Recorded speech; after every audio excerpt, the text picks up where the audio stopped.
figure we're all going to get used to those hymnals just in time for the new setup to be. Hello. So, okay, can you hear me now? Can you hear me now? I was just thinking we could get used to those hymnals about the time that they put the new system in, probably. So my name is Janet Stevens, and I'm your celebrant today. We gather this morning to rest for a moment. Claim this time of awareness and gratitude. Renew friendships and welcome newcomers to our community.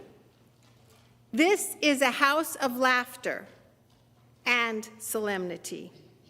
It is a place of peace and hope and a place to prepare to stand up against injustice. We know that love, all love, is beautiful and that every person is worthy of respect and dignity. So come into this place and let it heal your spirit. Welcome. We need one another, and it's becoming more and more clear as we get deeper and deeper into the chaos of our times. Each week, we recite aloud the shared words of our affirmation, and we are reminded that we are not alone in our determination to work toward a kinder, more just world. The words are printed in your order of service or on the monitor behind you. Love is our doctrine. Compassion is our way. Here we seek to create a joyful home for free religious exploration, build a community of caring fellowship, nurture the hopes, or serve the needs of our world.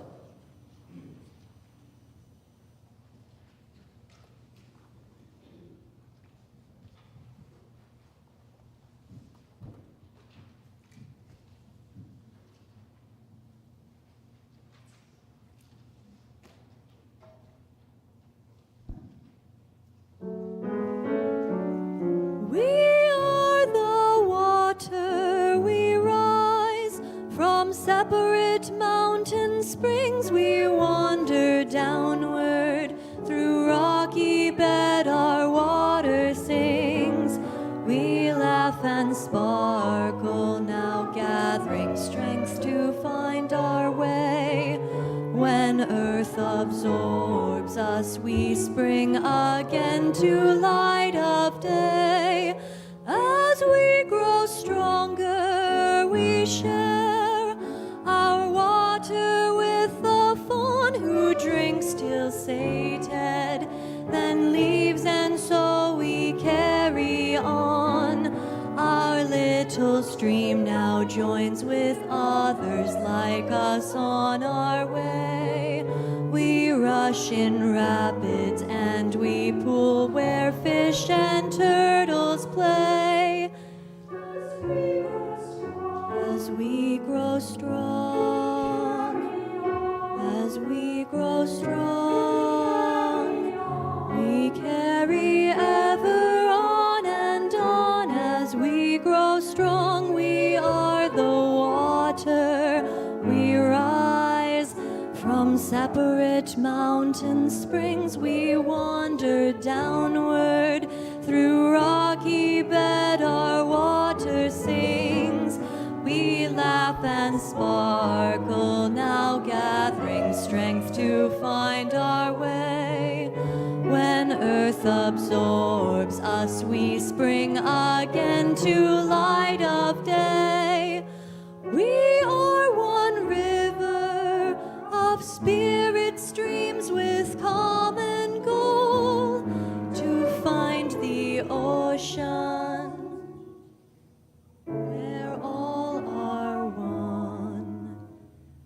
And we are whole.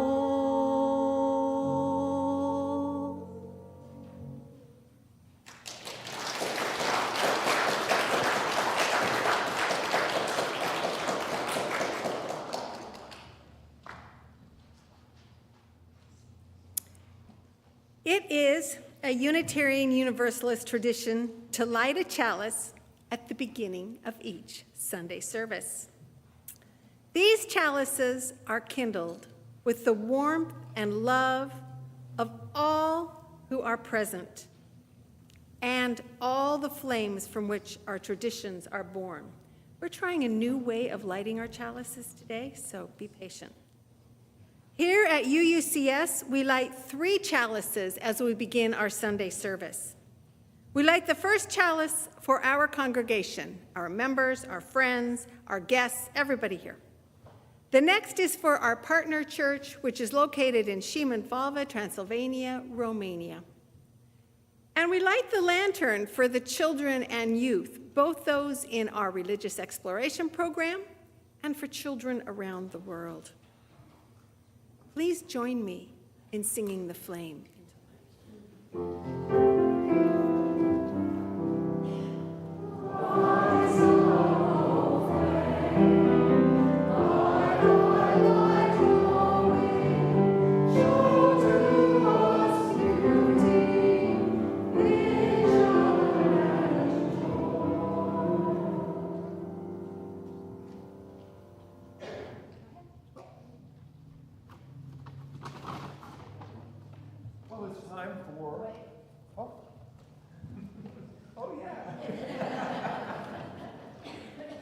I hate these things. I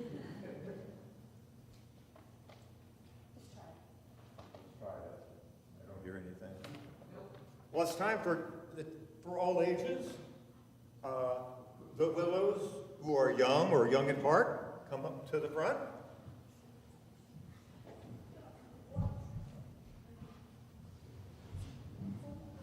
Great.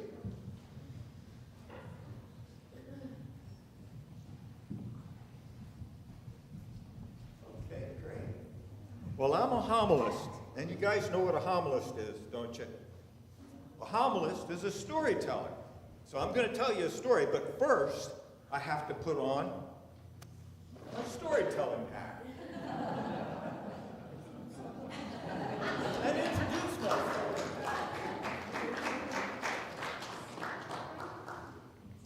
Gregory, Gregg, chilla, chilla, check around me, and can't you see? Gregory, Gregg is he.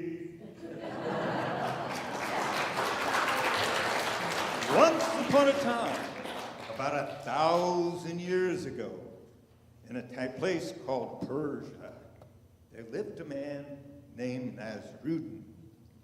Now, Nasrudin knew how to read, which was very unusual in those times.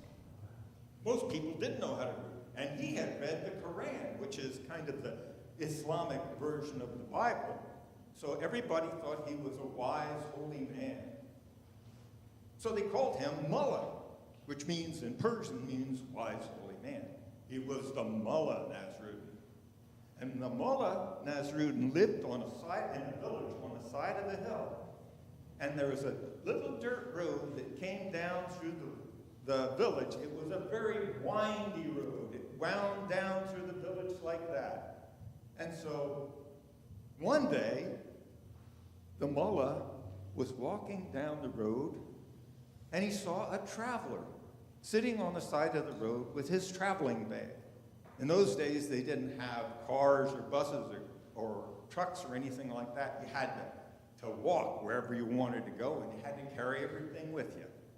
So anyway, the Mullah looked at him, and he saw that this man was very, very sad. He looked so sad. So the Mullah went up to him and said, "My friend, my brother, why are you so sad?" And the man said, "I have lost all interest in life.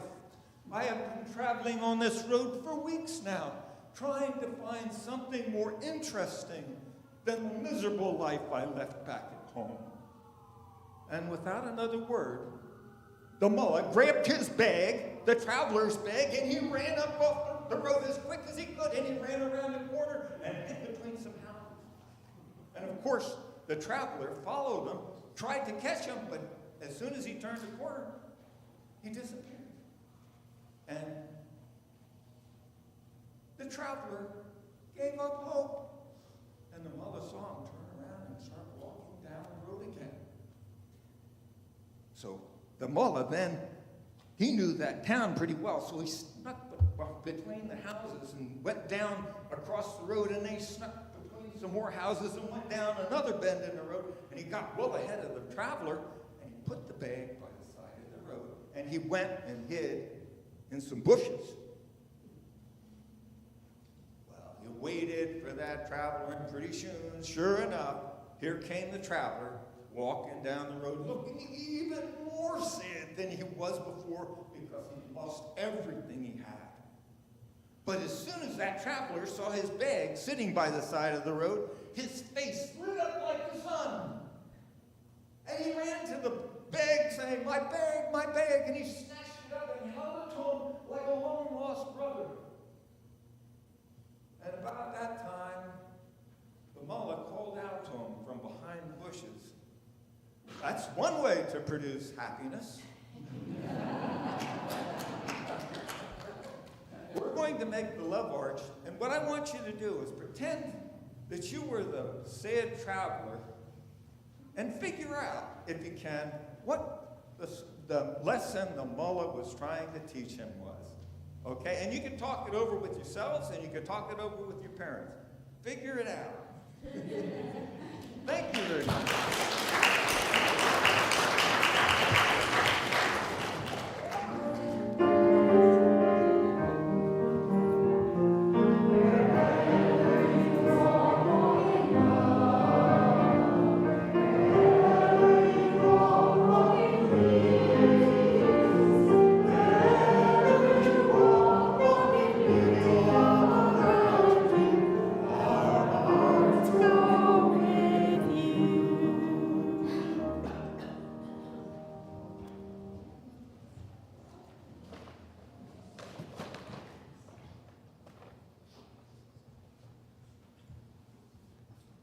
Compassion by Robert William Service. A beggar in the street I saw, who held a hand like withered claw, as cold as clay. But as I had no silver groat to give, I buttoned up my coat and turned away. And then I watched a working wife who bore the bitter load of life with lagging limb. A penny from her purse she took, and with a sweet pity in her look, gave it to him. Anon, I spied a shabby dame who fed 6 sparrows as they came in famished flight. She was so poor and frail and old, yet crumbs of her last crust she doled with pure delight. Then, sudden in my heart was born for my sleek self a savage scorn, urge to atone. So, when a starving cur I saw, I bandaged up its bleeding paw and bought a bone. For God knows it is good to give. We may not have so long to live. So if we can, let's do each day a kindly deed and stretch a hand to those in need, bird, beast, or man.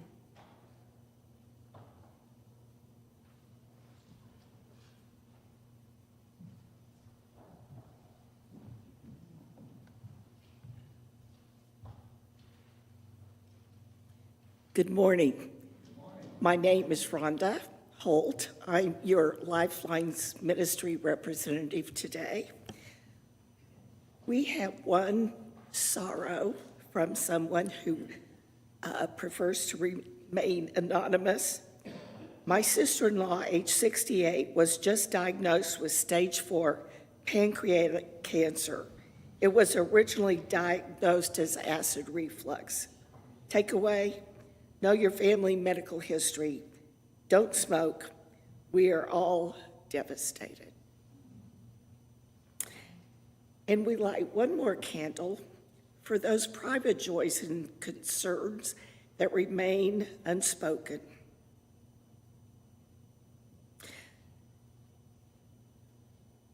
You can meet with your lay ministers in the fellowship hall after the service at the fellowship table or the Lifeline table. We are here to listen and support. You can reach us by email listed on the back of your service or by leaving a voicemail message when you call the church or contact us at uusalem.org.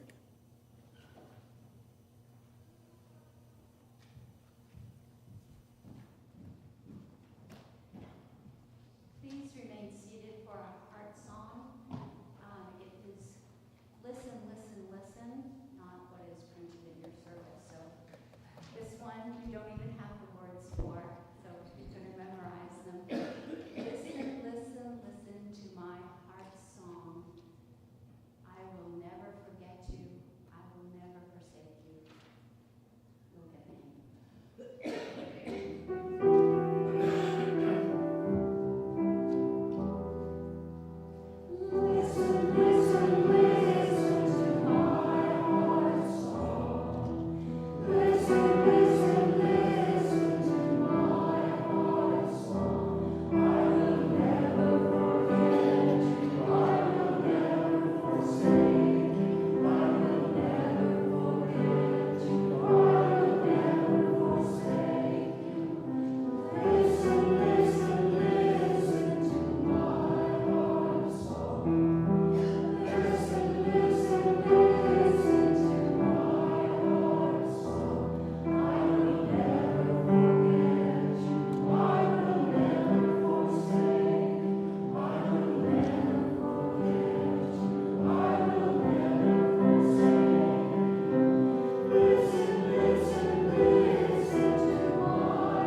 Who Cares?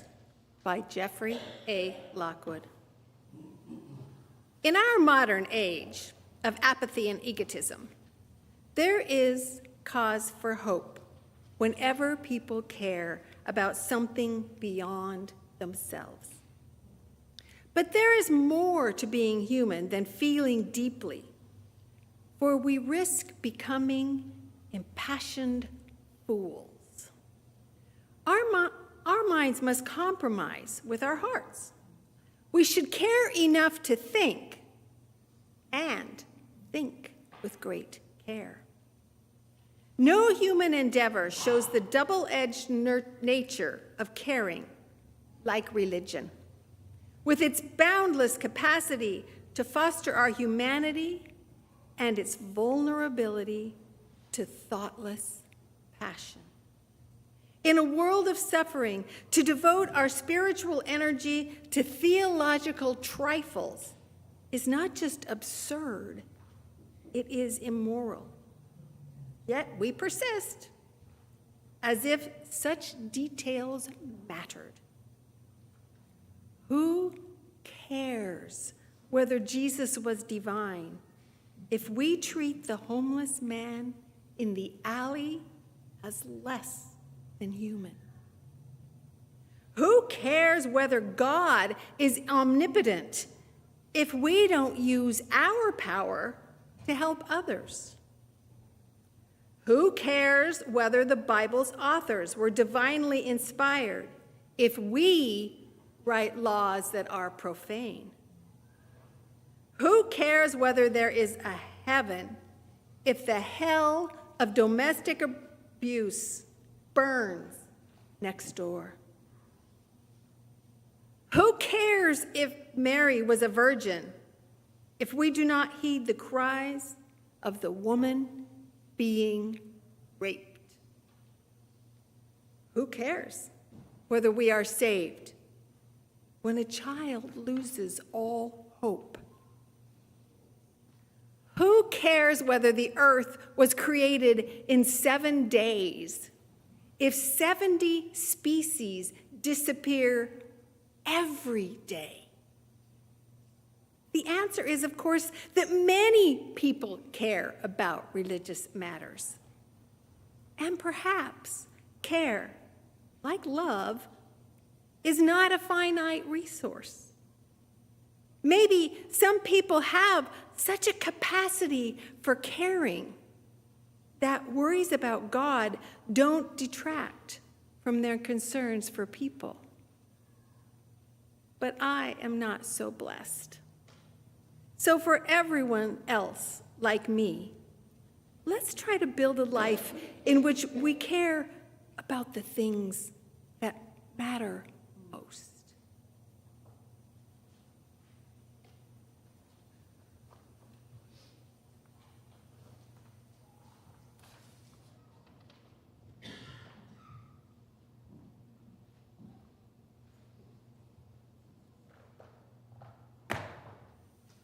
I'm not. I bet you thought I was going to put on the hat. In case you didn't catch it, I'm Gregg. I'm your homilist for today. Everyone has their own concept of the objective of our shared spiritual journey. Our UU values include the acceptance of one another, encouragement to spiritual growth in our congregation, and the free and responsible search for truth and meaning. And as a result of that search, most of us accept the fact that we have an interdependent web of all existence of which we are a part. We also recognize that all spiritual journeys are unique. This is necessary because we all have different obstacles to overcome. Some of us are smarter than others, some are born into wealth, some are more physically powerful, some more attractive, and on and on. We often think of these things as gifts, but having one of these gifts can also be a curse. Because any gift like this can feed the ego, making us feel entitled or special because our society rewards people with these advantages and encourages them to yearn for greater advantage in a fatal feedback loop of seeking status to feed the ego.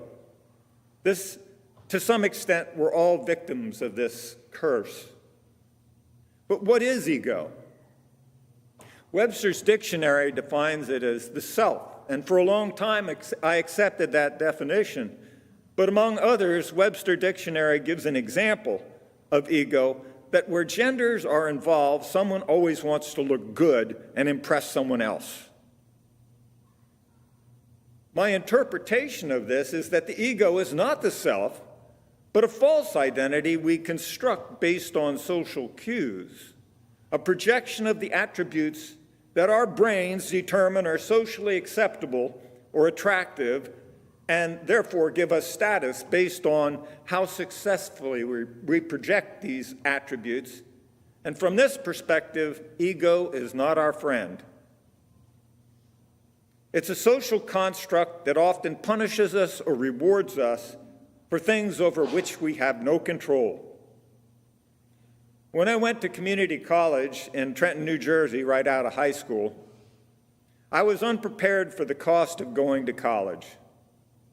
I'd saved up all summer and was attempting to make my money stretch by trying to live on $1 a day for food. Even though $1 went further in 1965 than it does now, I'm sure there was some malnutrition going on. I would often order a $1 hamburger with fries at the White Rose Cafe across the street from the YMCA, where I shared a room with my brother for $11 a week. I would get a couple of ketchup cups with my burger and fries, but I'd take them back to the room and make them into soup for later in the evening.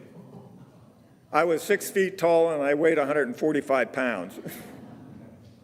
I made it through that first semester by the skin of my teeth, but as soon as classes were out, I began looking for a job in earnest.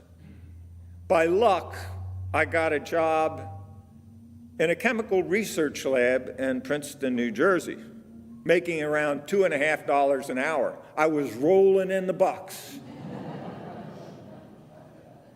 I was still living at the YMCA and going home on the weekends on the bus to raid my parents' refrigerator and visit my girlfriend, whose name was Elodie, like melody without the M, and she did have a good voice.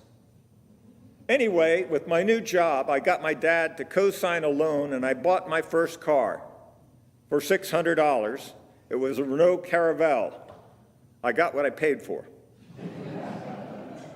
With the purchase of a car, however, new and possibly questionable sources of cheap food became available, and that may have been why, as I was driving home for the weekend to raid my parents' fridge and see my girlfriend, I suddenly felt stomach cramps along with a sense of urgency. I knew there was a restaurant just a few miles up the road. It actually had a sign out front that said, "Eat here and get gas." I thought if I just got there fast enough, I could use the bathroom. Unfortunately, flooring the accelerator, the Renault could not go faster than 45 miles an hour. I didn't make it. Instead, I had a blowout on the road, and it wasn't a tire. I pulled down a side road behind a drive-in theater and wound up in an abandoned cemetery where the gravestones were scattered among mature trees. I got out of the car and cleaned myself up as best I could with the dry leaves. And then I buried my underwear in this graveyard. Some of you may recall I have a tendency to bury my mistakes. Anyway, I managed to sneak into my parents' house while they were away and find some clean clothes. And then, in terror that they would get home before I finished, I washed my car inside and out before anyone knew I was home. I reflect now on the shame I felt at the time. I knew there was nothing I could have done to prevent disgracing myself. But if I knew even then, why did I feel such shame? It was my ego. My ego poured an enormous bucket full of guilt on my head over something that I had no control about, a punishment no true self would ever inflict on its human vessel. But in living in the human world, the tyranny of the ego is nearly irresistible. Because how can we exist in any society without a social identity? On my journey, ego has been and continues to be the dragon that I must slay, the impossible task that must be accomplished. Years ago, I read Joseph Campbell's book, The Hero's Journey. That book stems from Mr. Campbell's study of Greek, Roman, and Norse mythology, in which he found this common theme. The hero is compelled to go on a quest. He or she finds allies and mentors on the way and must overcome one or more impossible barriers before returning spiritually transformed to bring the lessons he or she has learned on the quest back to the community of humans. Sadly, our history shows that while we may honor those heroes posthumously, we usually have to kill them before we're able to find any values in their teachings. In the hero journey of Hercules, one of his 12 impossible tasks was to slay the Hydra. The Hydra was a many-headed serpent, or monster, each head of which, when cut off, was replaced by two others. So, ego is my many-headed monster, my hydra. What are the heads of my hydra? Pride, greed, impatience, lack of compassion, a sense of entitlement, disrespect for the inherent worth and dignity of at least some others, and disrespect for the sacredness of our environment. That is ego. From birth, we've been taught to worship the ego.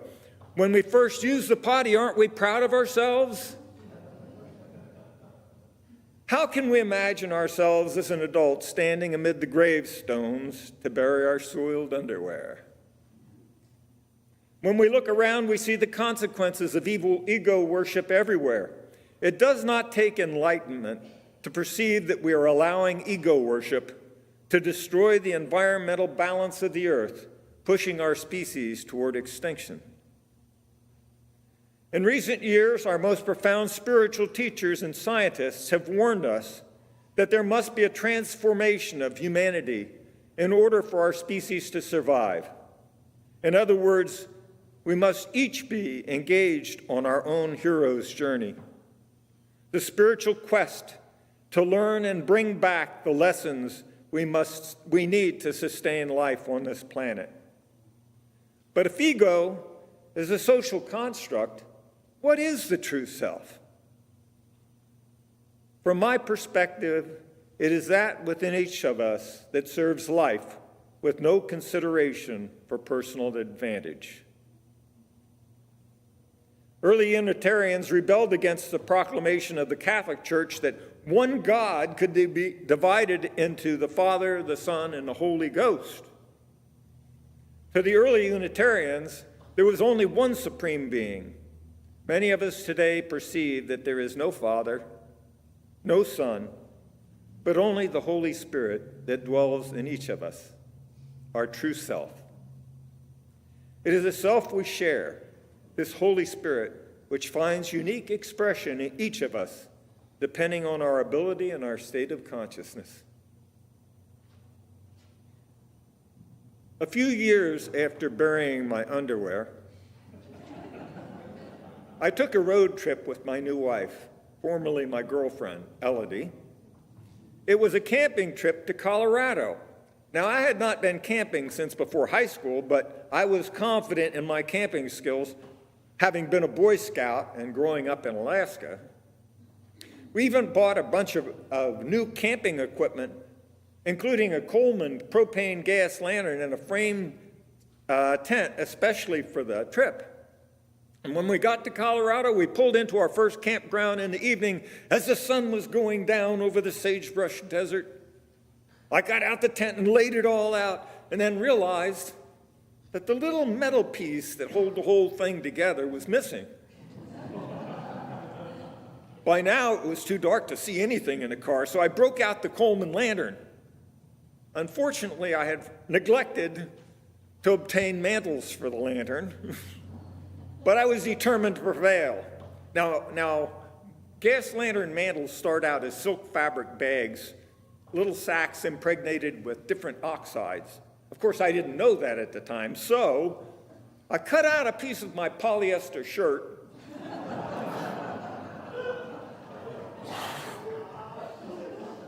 and ripping off the hem, I had enough string to tie it on the mantle holder. All the while I was doing this, Elodie was rooting through the car in the dark.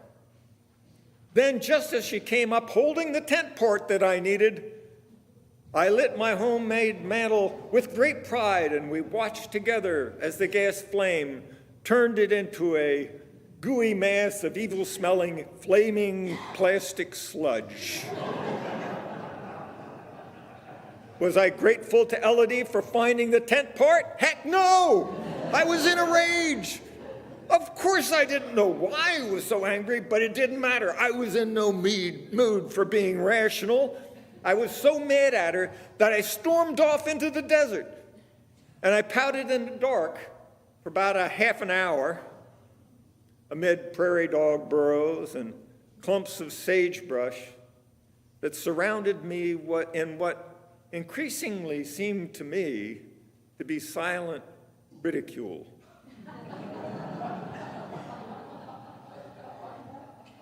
Finally, I realized that all my anger was my ego, punishing Elodie for being a witness to who I really was. A dopey kid who still had a lot to learn about a lot of things he thought he had a handle on. That rage came from finding out how fallible I was and the fear of losing status in the eyes of my new wife.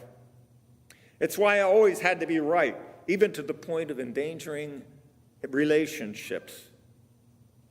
This was the beginning of my lifelong battle with my ego.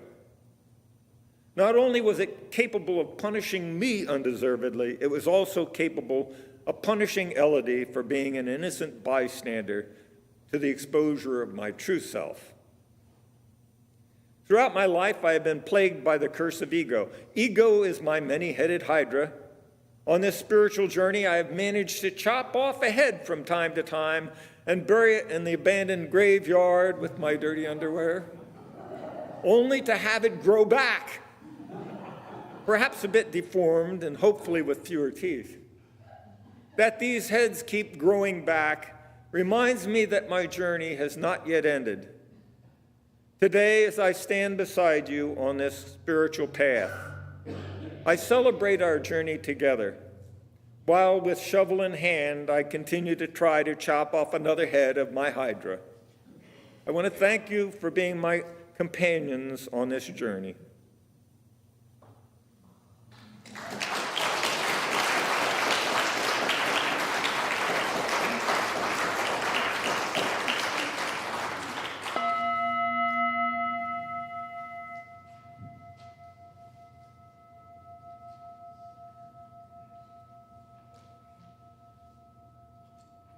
Now for a little meditation. A little meditation. According to physics, only about 1/10,000,000% of the volume of an atom is occupied by the nucleus, the only actual mass in the atom. I'm told this amounts to a grain of sand in a three-dimensional football field. In other words, atoms are mostly nothing. Since we're made of atoms, we're mostly nothing too. And yet, like atoms, no two of us can occupy the same space at the same time. One thing we know about atoms is they like to make bonds. In other words, the nuclei of atoms are so lonely in all that empty space that they're anxious to form bonds with other atoms. Some of those bonds are weak bonds, but some are so strong they're almost unbreakable. And when enough atoms form bonds, they can do amazing things. Enough of them can even make a Unitarian Universalist. And Unitarian Universalists can join connection groups and make bonds too. I want you to relax now. Get comfortable in your chairs. Maybe shake your hands and arms to loosen up a little. Now breathe normally, paying attention to your breath as you breathe in and out. Let your mind be as empty as the space between the atoms. Fill it with your spirit and feel the attraction of all those around you seeking to form bonds.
We are a generous people, and we support this congregation and its ministries through volunteer work, advocacy, leadership, and financial donations. We share our resources with others in our community, both locally and globally.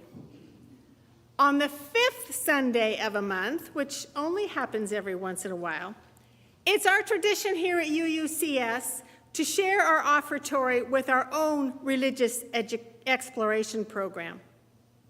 This is an opportunity to support our children and youth as they begin their own spiritual journeys. We also support the Marion Polk Food Share through donations, which can be placed in the little red wagon at the front of the sanctuary. And donations may be made through the passing of the baskets, by using the QR code, which you will find on your program, or through the website, which is uusalem.org. Thank you very much for your generosity.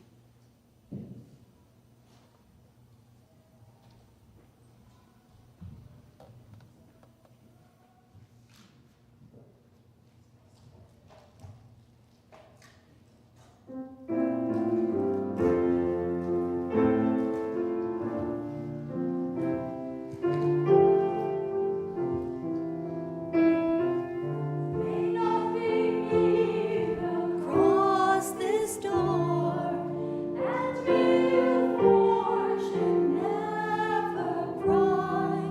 About these windows may the roar and rain go by. My faith made strong, the rafters bare. We'll stand up, watching all the storm. This heart, though all the world crush, will keep you warm. Peace shall walk softly through these rooms, touching our lips with holy wine, till every casual corner blooms into a shrine. With laughter drown the raucous shouts, and though these sheltering walls are thin, may there be strong to keep hate out and all love in.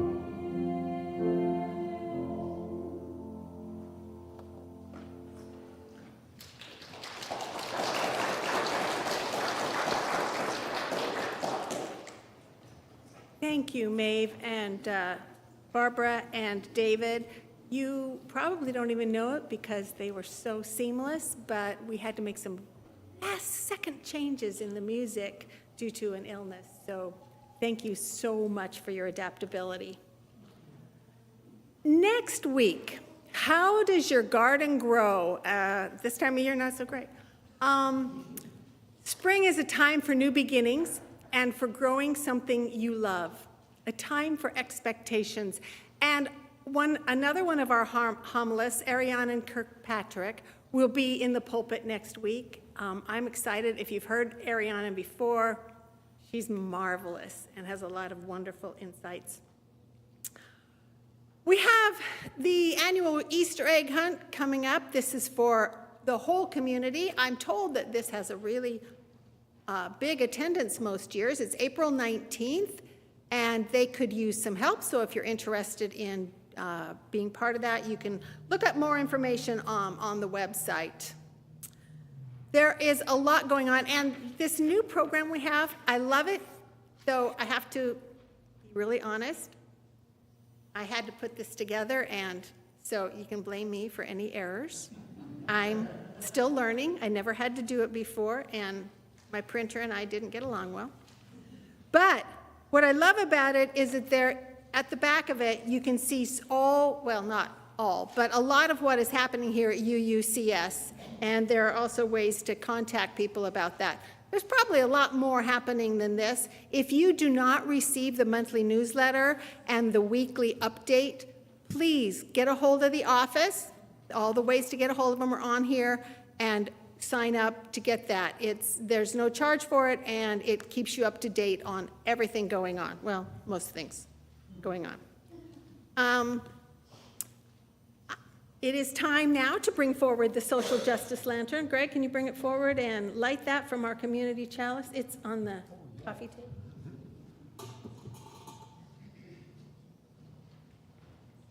So we light this Social Justice Lantern each week from our community chalice. It's a reminder of the commitment we all have to support all people in our communities and to work toward social justice and fair treatment for everyone, no exceptions.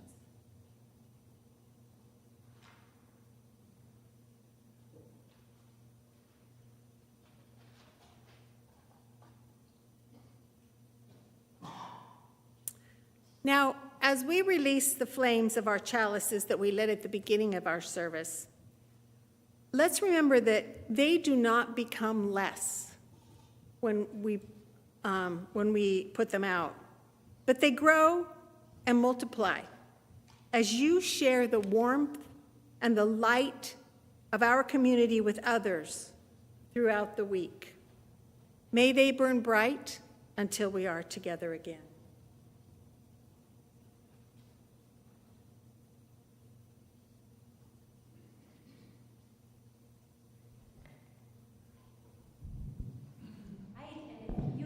Rise in body or spirit if you are able to our closing hymn, which is This Little Light of Mine, a favorite, 118 in the Gregg hymnal.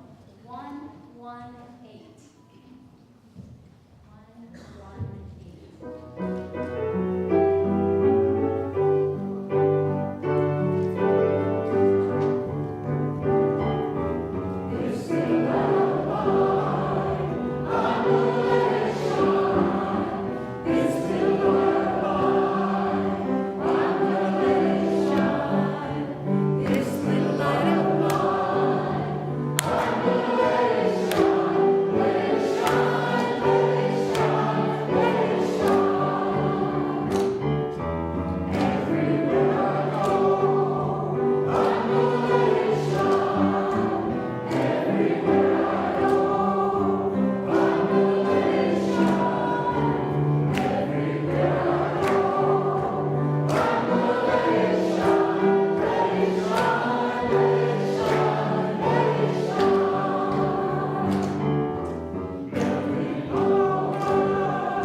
Comfortable with it, go ahead and take the hand of those around you. If you're not, that's okay too. Go ahead. I'm okay up here. And join me in saying our closing words. May faith in the spirit of life, hope for the community of earth, and love for the sacred in one another be ours now and in all the days to come.